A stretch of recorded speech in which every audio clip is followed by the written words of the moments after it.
nom du Père et du Fils et du Saint-Esprit. Amen. Bienvenue dans le Christ. Nous sommes aujourd'hui mardi 19 mars et nous sommes dans cette grande célébration de la solennité de Saint-Joseph. Aujourd'hui, c'est comme un dimanche.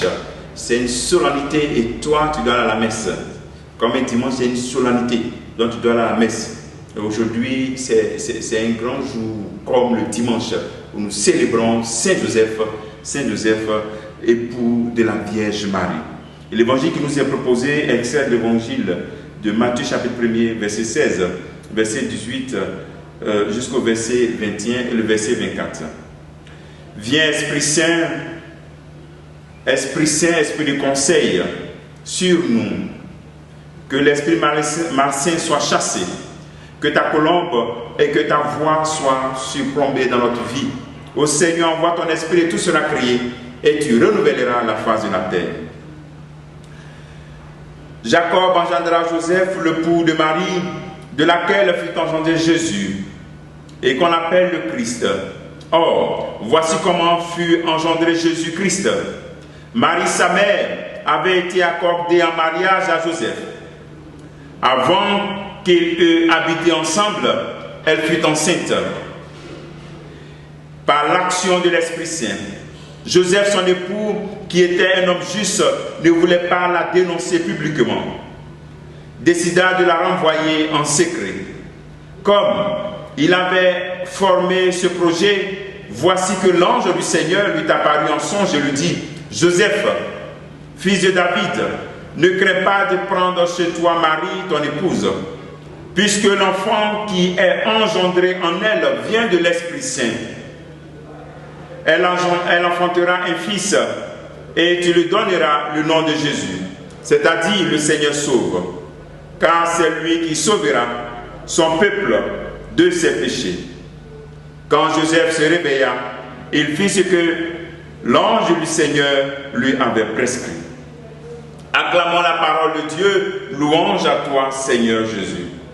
Quand Joseph se réveilla, il fit ce que l'ange lui prescrit. Je pense qu'en ce jour, nous pouvons citer toutes les valeurs et les vertus de Saint Joseph et chercher à les imiter. La plus grande vertu, c'est l'obéissance. L'obéissance. Et c'est cette vertu que se greffent toutes les autres vertus. Et nous devons demander à Saint Joseph de nous accorder, à nous chrétiens, cette facilité à l'obéissance à la parole de Dieu. Le penchant au péché que nous avons peut être vaincu quand nous sommes dans une obéissance totale à Dieu le Père. Dieu notre Père qui est toujours avec nous et qui nous donne sa parole qui est vie. Joseph fit ce que l'ange lui avait prescrit. Il obéit à Dieu. Deuxième valeur que Joseph nous donne en ce jour, c'est un homme juste. Un homme juste. Il décide de ne pas déshonorer Marie, même s'il avait raison. Et c'était nous seulement qu'on allait salir le nom de cette femme. Mais il décide de la répudier en secret. Il est bon que tu te poses la question, comment tu traites les personnes qui te font du mal ou qui t'ont trahi? Les personnes qui t'ont trahi ou qui t'ont donné un gourmet, comment tu les traites? Est-ce que tu salis leur nom ou tu respectes les personnalités malgré le mal qu'ils t'ont fait? Lorsque nous arrivons à un niveau de spiritualité, de vie chrétienne, nous ne pouvons même pas faire du mal à une mouche ou à une fourmi parce qu'on dit ça c'est une créature de Dieu. Et c'est ce que Saint François d'Assise a fait en appelant toutes les créatures frères et sœurs. Mais il faut demander cette grâce par l'intercession de Saint Joseph. Ne crains pas de prendre chez toi Marie. L'appel que Saint Joseph nous fait en ce jour aussi, c'est de ne pas craindre de prendre Marie chez nous. Parce que, comme j'aime souvent le dire, il y a des chrétiens qui sont catholiques, mais qui ne prennent pas Marie chez eux, qui ne prennent pas Marie dans leur maison, qui pensent que l'intercession de la Vierge Marie n'est pas biblique. Si un pasteur peut prier pour toi, si quelqu'un peut prier pour toi, un anonyme, et encore celle qui a porté dans son sein ton sauveur. Joseph nous invite à prendre Marie aussi chez nous, à l'inviter dans toutes les situations de notre vie, à l'inviter et à lui soumettre toutes les situations de notre vie. Et elle saura nous aider.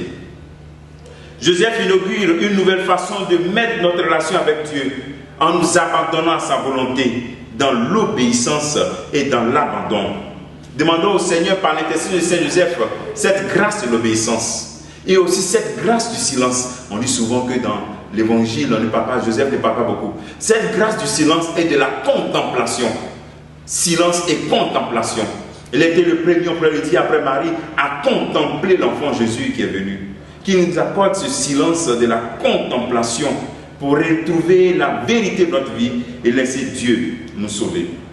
Dis en ce jour comme travail, au moins dans le chapelet à Saint-Joseph, ou bien au moins 10, je vous salue Joseph. Que Dieu te bénisse, nous bénisse tous en ce jour, au nom du Père et du Fils et du Saint-Esprit. Amen.